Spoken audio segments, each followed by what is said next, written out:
The Reds make their first move before the trade deadline.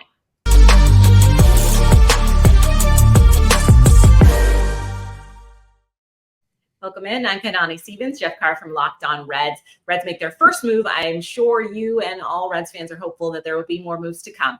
But first one to drop, pitching. Never hurts to get more pitching. What were your immediate thoughts when you saw the deal go down?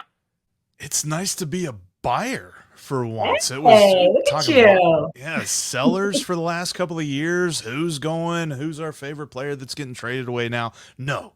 Now we're adding, and very happy about this if this is the first thing. And Nick Krall has really put together an amazing young roster that I don't necessarily think they've got to go crazy with making these big trades to kind of bridge the gap between them and the other National League contenders when it comes to the playoffs. But still, this was a necessary move. The Reds only had one left-hander in their bullpen all year long, Alex Young, and he has already moved into territory that he is unfamiliar with in his career, pitching far more games than he ever has. And he's done a very nice job, but the one thing that's very strange with him is that he is a lefty who doesn't pitch well against left-handed hitters.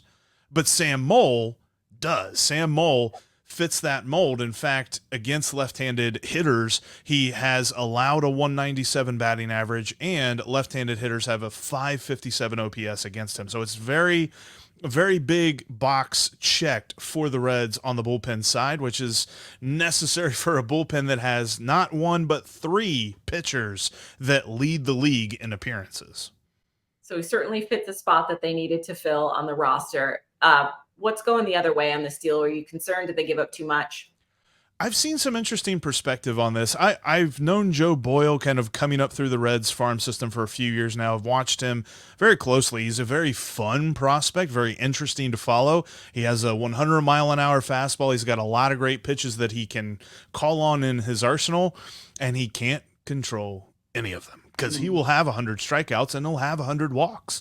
He is a very frustrating dude to watch from that aspect. And so there's a lot of folks, myself included, that didn't see him as a starting pitcher, when he finally would make it to the major leagues here at some point. He was in Double-A whenever the Reds made the trade.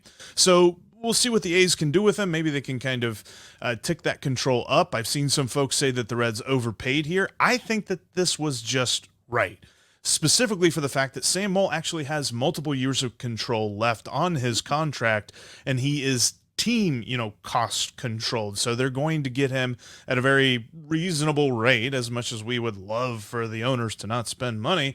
But it's something that the Reds put in very high value, and I think that was the important part of this deal, and I think that the Reds made a good move here. It's an important thing to note, because mostly at this time of year, you're just getting a rental, right? And now you're having someone that not only can you use for this year, but years to come as well. Looking forward, now that you're a buyer at the deadline, what are some key position points or maybe niche roles that the team really needs to fill if they want to seriously contend when it comes playoff time? They really could use one more bullpen arm. I think that's the mantra of any playoff hopeful team, and even after they trade for a bullpen arm, they all say the same thing. Yeah, we could probably go for another one, but they could use another right-handed pitcher. They've had three pitchers, and probably by the end of tonight's game that is going on as we're recording right now, one or two of them may reach 50 appearances so far this season. They've got three pitchers with 49 appearances so far. So they've got some dudes they've got a lot of mileage on their arm this year, and can they keep them rested? Can they keep them healthy? Coming up to the playoffs is a very key thing. The Reds' starting pitching statistically has improved greatly since the All-Star break. However, there's still a lot of question marks surrounding guys like Luke Weaver. How much can they really expect from him? He just did have a quality start. It was his second quality start of the season, and he's been pitching every fifth day since the beginning of May. So he's not been necessarily all that great. Can you bring in a veteran guy? The name Justin Verlander's been floating out there, and the Reds have been linked to him in some way, shape, or form.